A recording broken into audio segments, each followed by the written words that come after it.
ሰላም ሰላም እንዴት ናችሁ? ውድና የተከበራችሁ በመላው ዓለም የምትገኙ ኢትዮጵያውያን እንዲሁም ኤርትራውያን ቻሊ ቤተሰቦች እንዴት ናችሁ? እግዚአብሔር ይመስገን እኔ በጣም ሰላም ነኝ። በያላችሁበት ሰላም፣ ፍቅር፣ ጤና እመኝላችኋለሁ። ፈጣሪ አምላክ ሀገራችንን ሰላም እንዲያደርግልን፣ ህዝባችንን ይጠብቅልን።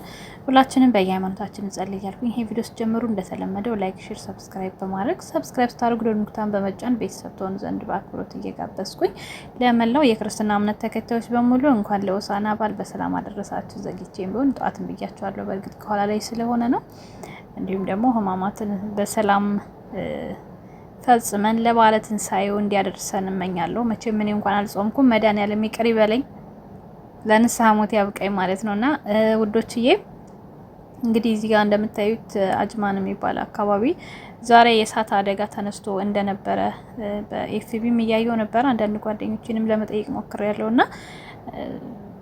ፎቅ ላይም ስለነበረ የእሳት አደጋው እንግዲህ ብዙዎች አደጋ ሊደርስባቸው የቻለው ከእሳቱ ለማምለጥ ከፎቁ ላይ እየዘለሉ በነበረበት ሰዓት ነው ተብሏል። በነገራችን ላይ አጅማን ይታወቃል፣ በጣም የብዙ ኢትዮጵያውያንም ይሁን ሌሎች ዜጎች የሚኖሩባት ሰፈር ናት።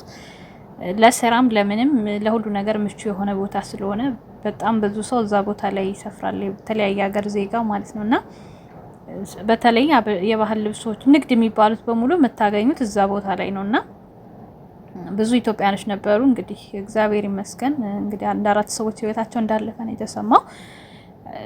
በኢትዮጵያኖች ደግሞ ያው ዛሬ ቤተክርስቲያን ሄደውም ስለነበረ ከዛ መልስ ስለሆነ ጉዳት የደረሰባቸው የሉም። ግን ደግሞ በፎቁ ላይ ነበሩ ሲወር እንግዲህ ከእሳቱ ለማምለጥ ነፍስ ነውና በሚዘሉበት ሰዓት የተጎዱ አሉ። የተጣራ መረጃም ስለሌለ የሰው ብዛትም ላይታወቅ ይችላል። ገባችሁ? እንደዚህ አንዳንዴ እንደዚህ አይነት ነገሮች ሲከሰት ከባድ ነው። ብቻ እግዚአብሔር ከእንደዚህ አይነት ከድንገተኛ ሞት ወጥቶ ከመቅረት እንዲሰውረን ሁላችንም እንጸልይ። እውነት ለንስሐ ሞት ያብቃን።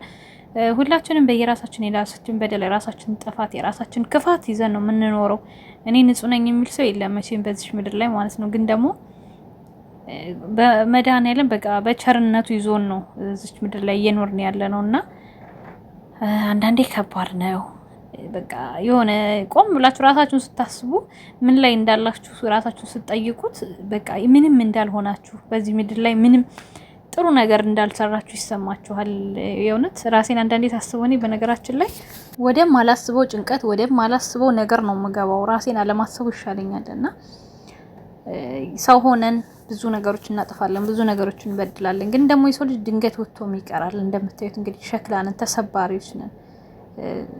በተለይ ድንገተኛ አደጋ ሲሆን ደግሞ ሰው ልጅ ንስሐ ሳይገባ የሚሞትበት ሞት ሲሆን ደግሞ በጣም ያሳዝናል። እና ለሁላችንም የንስሐ እድሜ ይስጠን እግዚአብሔር አምላክ፣ በሰው ሀገር አያስቀረን።